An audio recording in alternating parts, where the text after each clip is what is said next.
what is introduced here in Luke chapter 20? The idea that there's a vineyard. Vineyard is key. Come back with me to Luke chapter 13. Go back to Luke chapter 13. This is where Jesus has already introduced this image of the vineyard. In Luke chapter 13, if somebody will read for us verses 6 through 9. Luke chapter 13, verses 6 through 9. Who has that?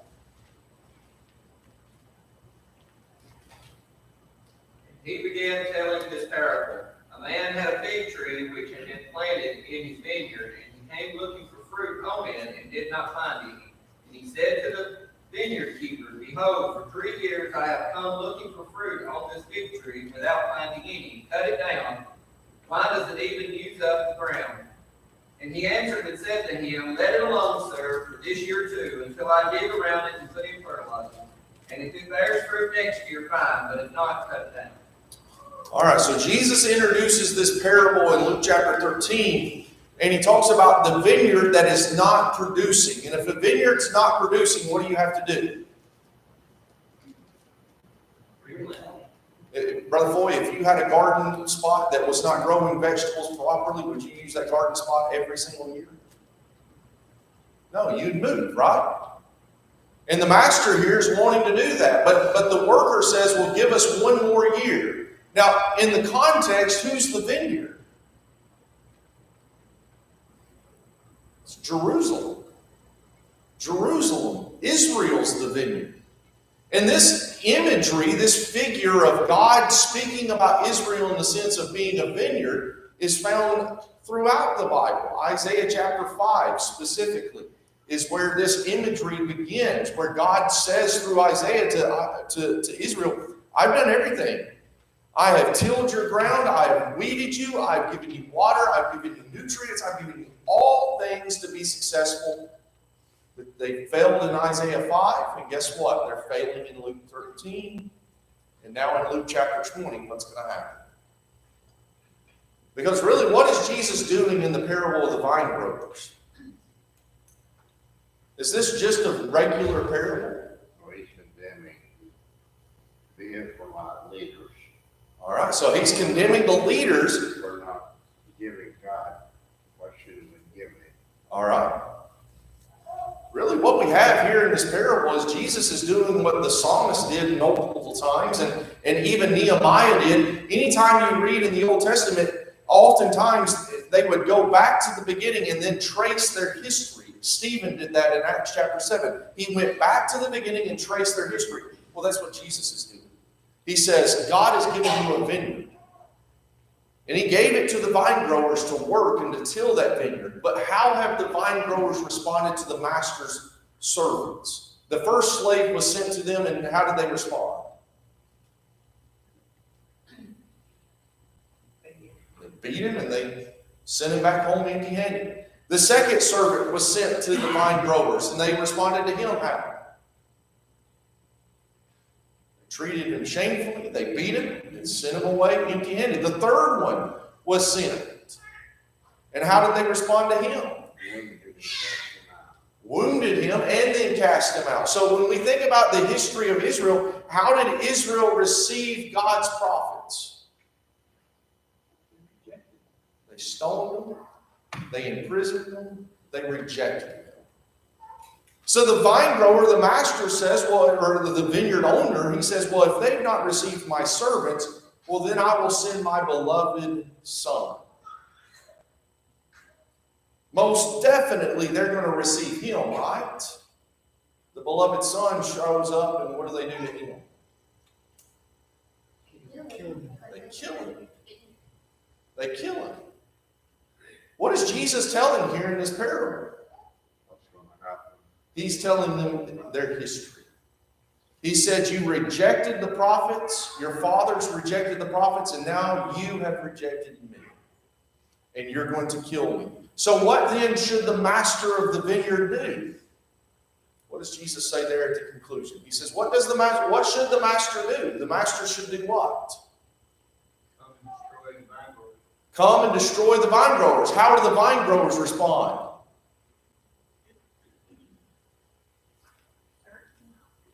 Certainly not. You see, I believe it's in Matthew's account that they truly understood who was Jesus talking to. The audience realized, oh, we're the vine growers. Well, certainly not. No. But then Jesus says, well, this is to fulfill what? And he goes back to Psalm 118, doesn't he? You remember last week we were in Psalm 118 because what were they crying out when Jesus was ascending into Jerusalem? Hosanna. Blessed is the one who comes, or blessed is the King who comes in the name of the Lord. Psalm 118 and verse 26. But now Jesus goes back to that same psalm. And he says what? Out of verse 22.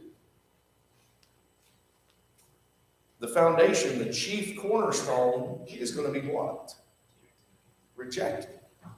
Here's your foundation. Here's where it all ought to start, but it's rejected. But then verse 18, I hope that each one of us, as we read through this parable and we look specifically to verse 18, I hope that we take it to heart.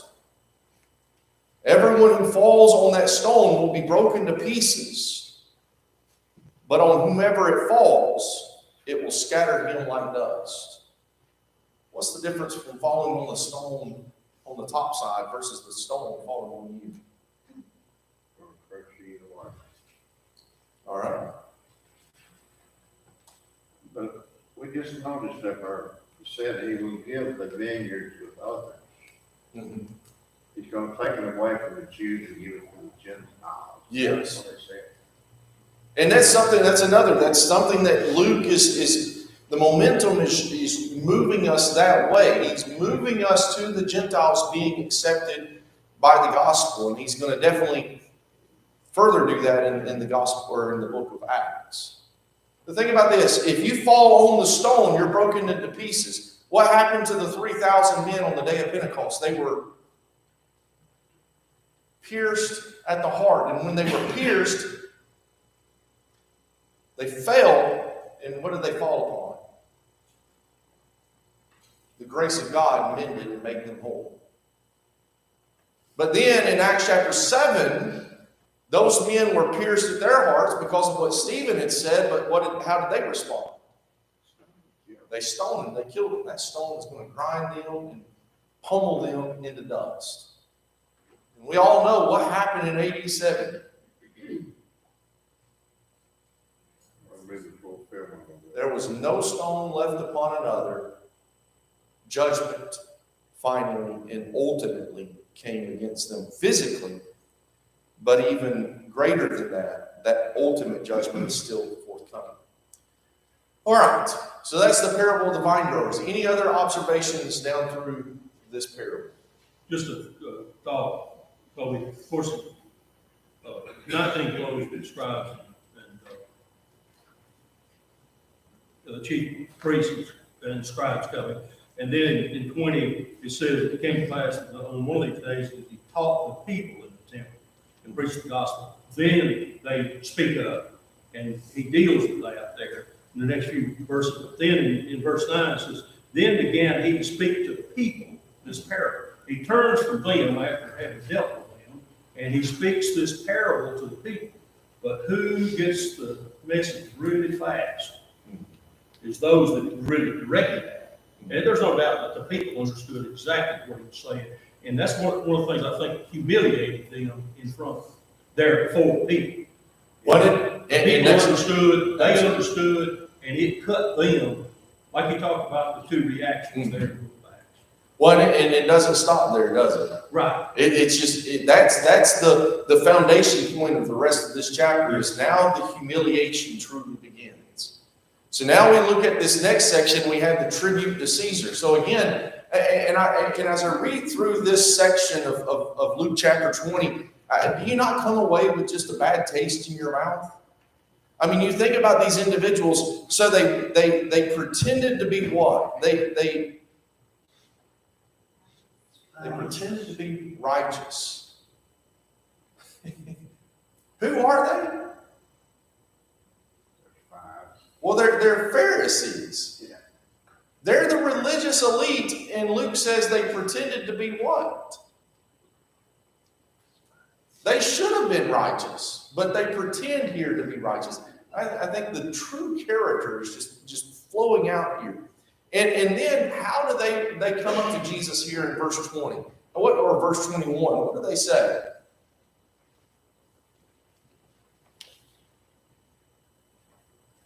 They told him that they thought he was teaching rightly.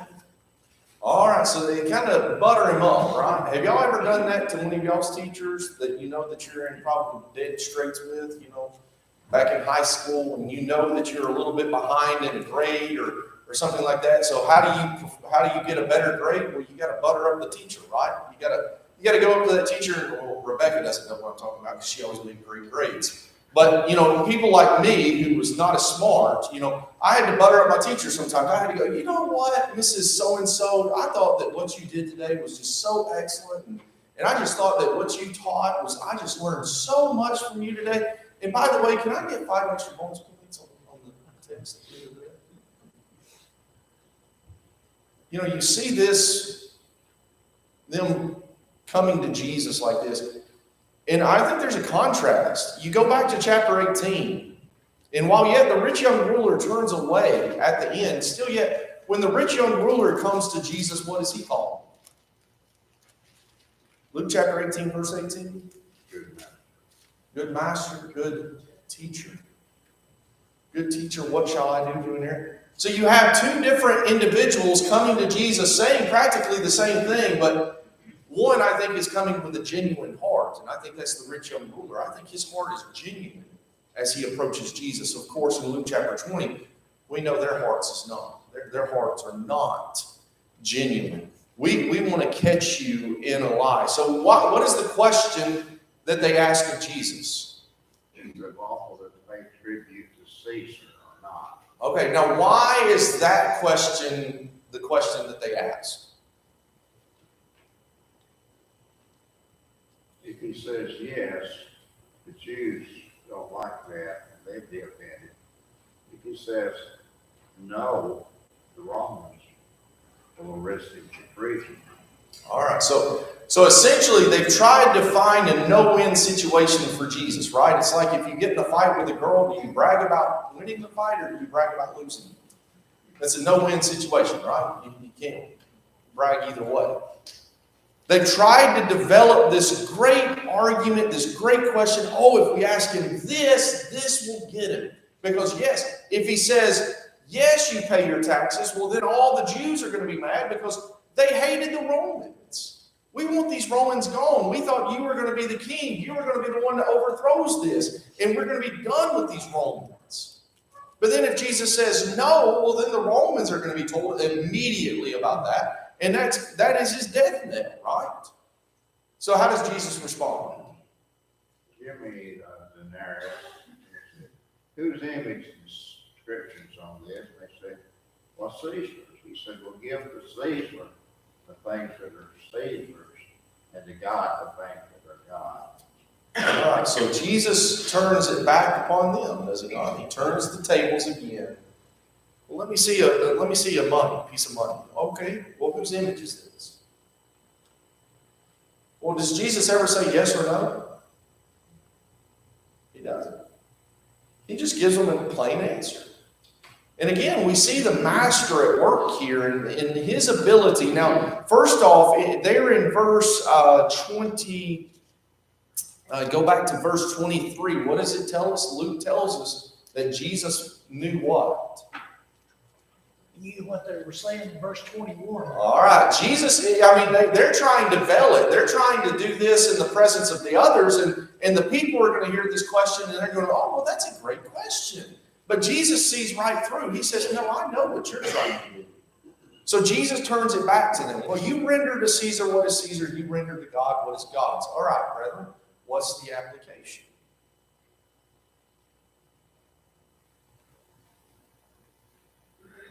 Not for them. What's the application for us?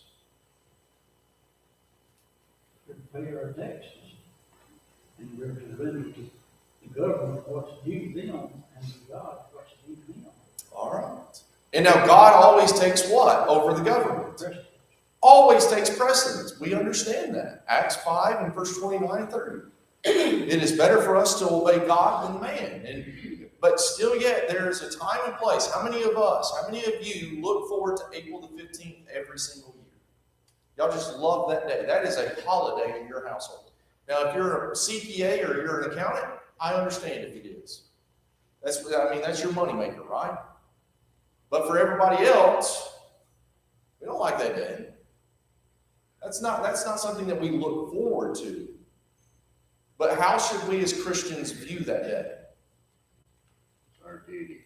It's our duty, it's our responsibility, it's an opportunity for us to do what? To cheat the system, to find every loophole that we can, to pay as little as we can, to pay the tax that is due. Whatever that is, we pay that. All right. Any other comments or questions on that section? I think they beat this as to butter Jesus up, but what they said was true about Jesus. Absolutely. Everything they said in verse 21 was absolute truth. But their heart is not genuine. And again, what has Jesus told them all along? You come to me and you give me the fruit of your lips, but your hearts are far from me.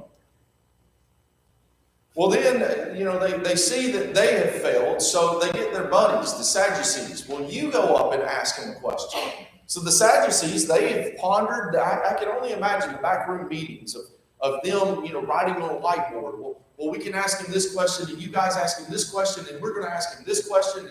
And I tell you, we're going to find him, we're going to nail him on one of these.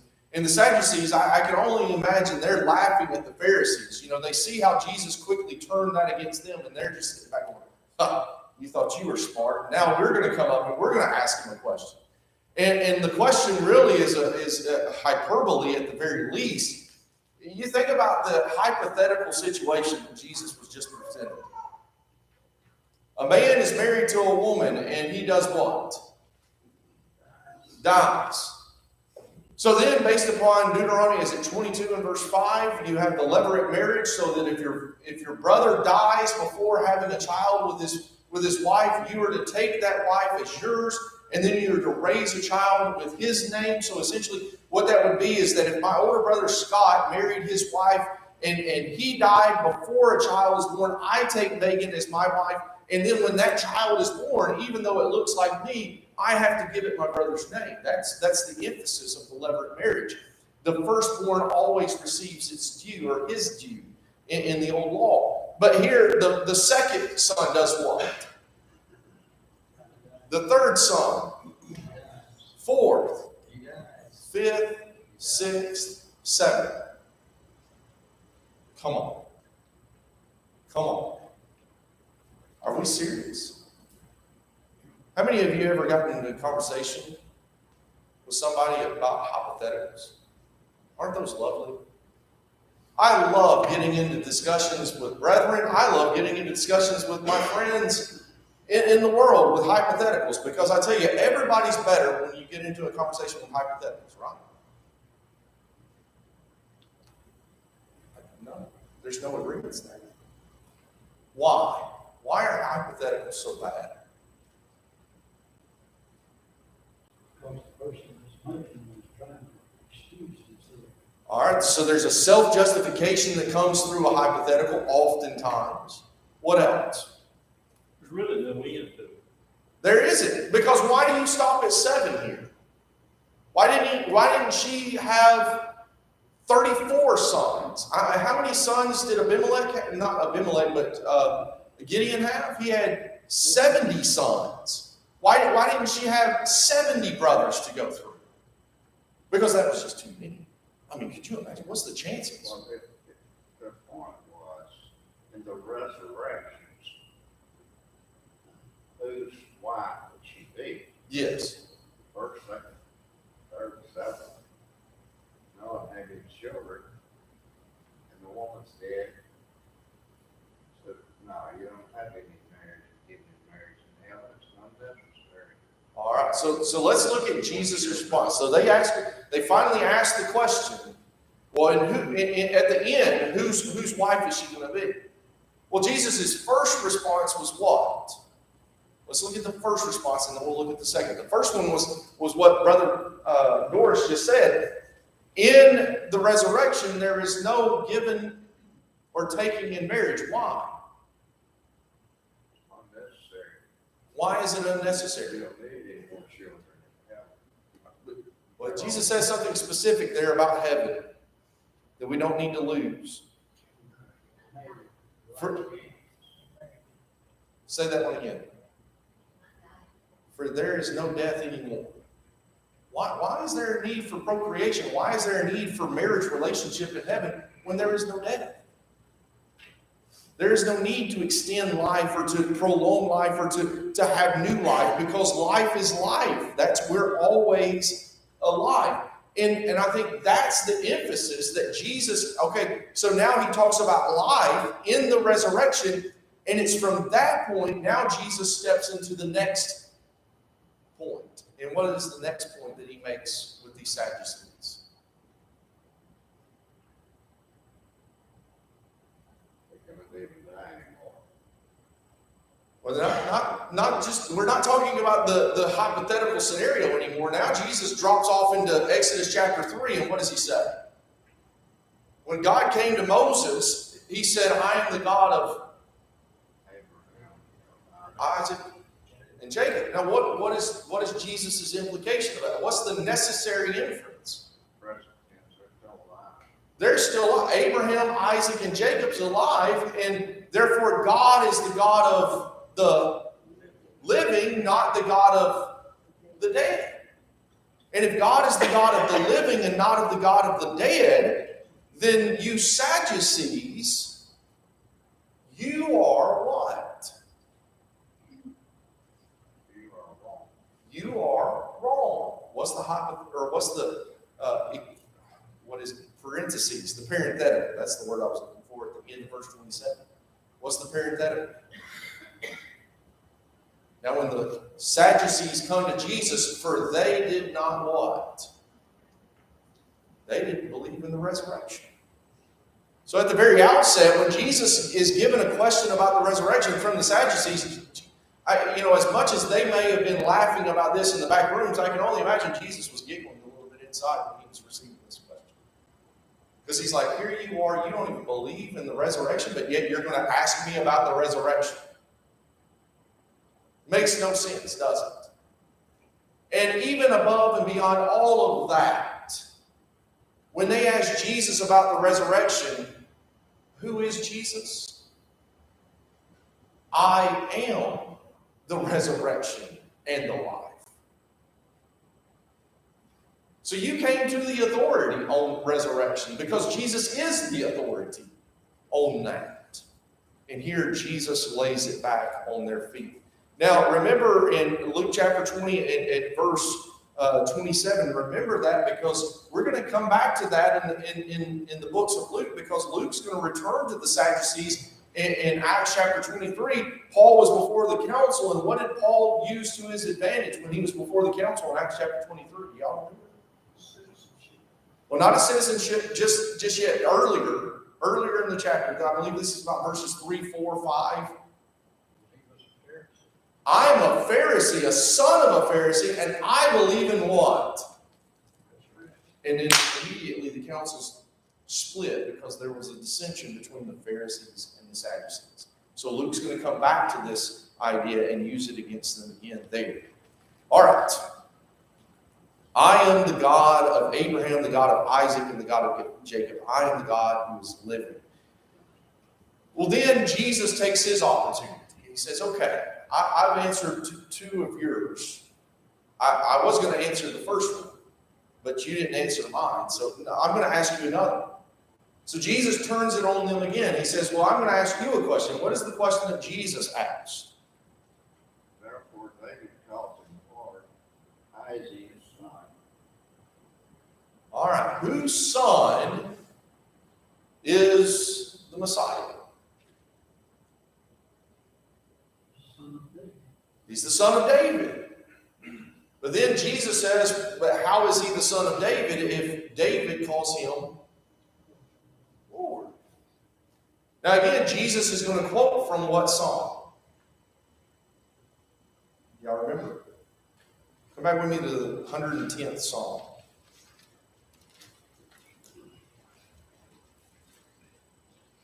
Psalm 110. This is a kingdom psalm. This is a kingdom psalm in the sense that it's a messianic psalm, and it is that the one who God is going to send, the Messiah, the anointed one, is going to be king. Now again, in the Jewish mindset, when they think of king, what type of king are they thinking about? Physical. Remember in Luke chapter 19, they thought that the kingdom was going to appear immediately, but it doesn't. That's not the way God had desired it. That's not the way God had planned it. God is going to work these things out in the way that He has determined it. So Jesus quotes from Psalm 119 in verse 10, or 110 in verse 1. Excuse me. The Lord says to my Lord, sit at my right hand until I make your enemies a footstool for your feet. So the Lord says to my Lord. So David calls the one who is sent by God what? My Lord. So he's higher than David. And again, in these Jewish mindsets, in Jesus' day, there were three main Jews, or three main biblical characters of the Old Testament that reigned supreme. And I take them to be Abraham, Moses, and David. Those are the three main guys of the Old Testament, right? And here Jesus is presented as greater than all of them. But then don't overlook in Psalm 110, look at verse 4. The Lord has sworn and will not change his mind. You are a priest forever according to the order of Melchizedek. Again, whenever we see the quote of a psalm, we need to take note that when Jesus or the New Testament writers quote from the psalm, they're not just quoting from that particular verse and then leaving it. They're quoting the. What does Psalm 110 and verse 4 tell us? That Jesus' priesthood would not be after Aaron's priesthood, but it would be after the order of Melchizedek. There's going to be a change of law. And in the change of law, the old law must die for the new law to come. So all of this is being emphasized. All of this is a part of what we're looking at here. So how do they respond to Jesus' question? Don't know, or they don't want to admit it. They don't want to admit it. They don't know. And at the very least, they recognized at this point they were not going to do what? They were not going to trap Jesus. Jesus was on top of his game all the time.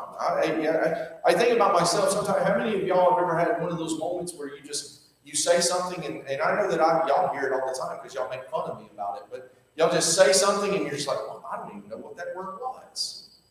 How does those things happen? If they were willing to admit it, they would realize that Jesus is claiming to be the Son of God, which they're trying to trap him into saying that. Well, that would be fine. If they try, Jesus is going to say it. He's been saying it all along that he is the Son of God. When we think about, go ahead, I'm sorry. If they admit that Jesus as Lord in the spiritual sense, they would have had to recognize who he was. Well, and that takes you all the way back to the beginning, does it not? If they would have recognized that John was, in his baptism was from heaven, not from men, that would have put them in a precarious situation. And them recognizing Jesus as Lord, even Lord over David, that would have put them in a precarious situation. So again, they're the ones that's always in the uneasy place. Well, Jesus, and Luke gives us a very shortened form of what Matthew's gospel gives us a more extended form there in Matthew chapter 23. But Jesus gives us a very shortened form of just some warnings here at the end of Luke chapter 20 in verses 45 through 47. But think about the idea of these scribes, these Pharisees, these religious elite. Why did the people perceive these individuals to be more righteous than they? What had the Pharisees done? What are they doing?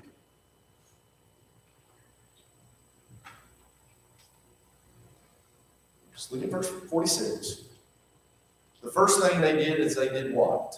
They put on long robes. long robes. And I take that to be that they put on material, they put on something that would draw attention to who? To themselves.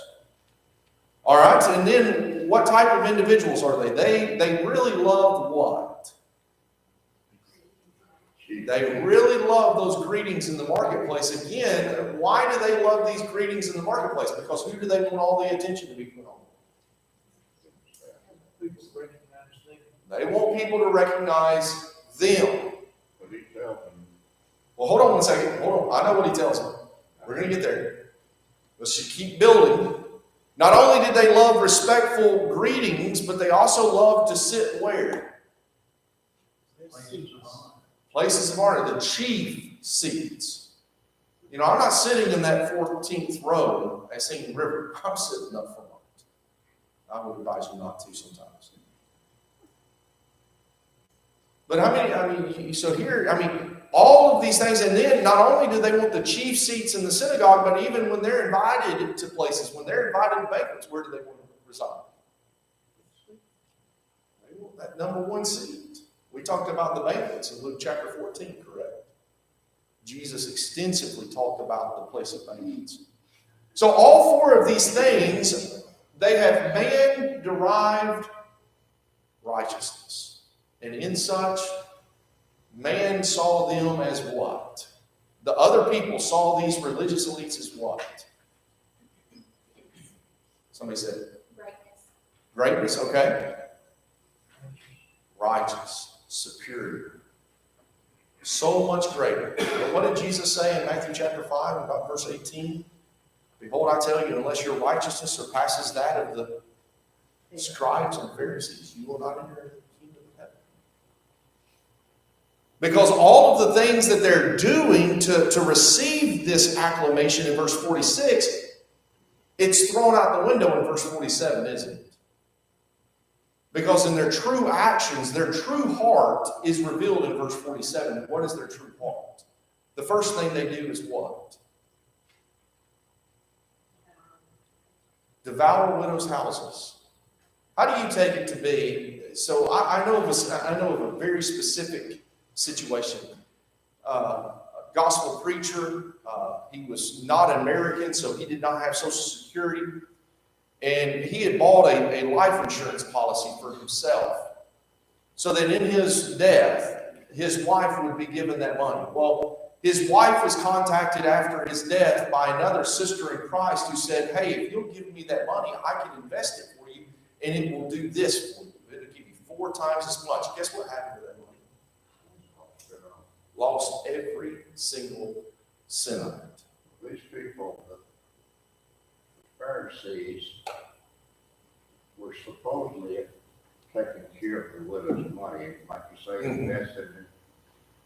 But instead, they were using it for their own personal gain. Yes. Well, and that investment, that's what was happening. Is, she had bought way too much stuff for her family. She didn't know how to pay for it.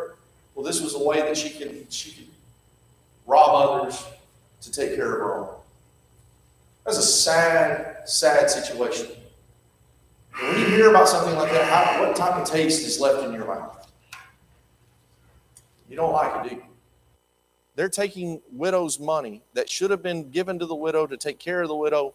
They're taking that to take care of themselves. What else are they doing? For the appearance's sake, they offer long prayers. Remember Matthew chapter 6, what did Jesus say? Do not pray before others at the street corners like some do, but pray in the secret of your home. And then finally, at the end of verse 47, they will receive what? So what's the application? There may not be an application for you guys all the time, but I tell you, if I don't read those final verses and take the application to be that, because who notoriously is always asked to say prayers? Who's always given the best seat?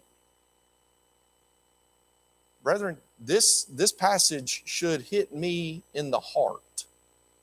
And for any person that preaches and teaches and serves as an elder, leaves their life as an elder, you take this to heart. You will receive greater condemnation if you build yourself up and you only have man's righteousness as the derived point. All right, any other thoughts? I appreciate so much your kind attention this morning.